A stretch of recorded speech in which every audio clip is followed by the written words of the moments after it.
Hello সবাইকে সবাইকে জানাই নববর্ষের অনেক শুভেচ্ছা। দেখতে দেখতে 1431 সাল চলে এলো।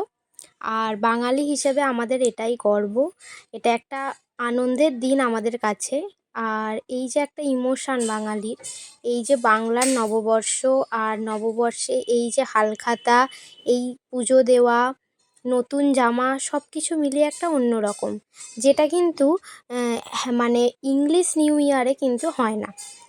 যাই হোক, তোমাদেরকে অনেক প্রণাম জানাই, বড়দের আর ছোটদেরকে ভালোবাসা। সবার নতুন বছর ভালো করে কাটুক।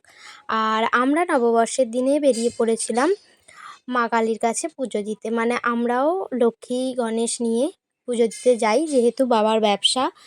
এই দিন সকালবেলা আমার বাপি প্রত্যেক বছর যায়, ভোরবেলা যাই ছোট থেকে, কিন্তু এখন এবারে সবাই মিলে এসেছি বলে একটু দেরি করে এলাম।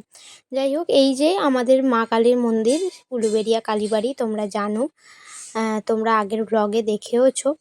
তো প্রচুর ভিড়, প্রচুর লাইন, কারণ এই দিনে তো সবাই পুজো দিতে আসে। আর ওই যে ওইদিকে দেখালাম বাসন্তী পুজোর আয়োজন চলছে, ঠাকুরটাও বেশ সুন্দর করেছে, কিন্তু আর সেই দিকটা যাইনি। আর বসে আছি, বাপি পুজো দিতে গেছে, আর এই যে পুজো হয়েও গেছে।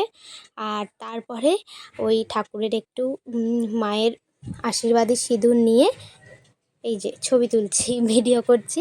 যাই হোক, মাকে প্রণাম করে এবার বাড়ির দিকে যাচ্ছি। এইভাবেই নববর্ষের সকালটা গেল। বাড়ি এসে একটা পার্সেল এসেছে, সেটাই দেখছি। তো চলো, এখনের মতো টাটা। তোমাদের সবার কেমন কাটলো কমেন্ট করে জানিও। আবার অন্য ভিডিওতে দেখা হবে। বাই।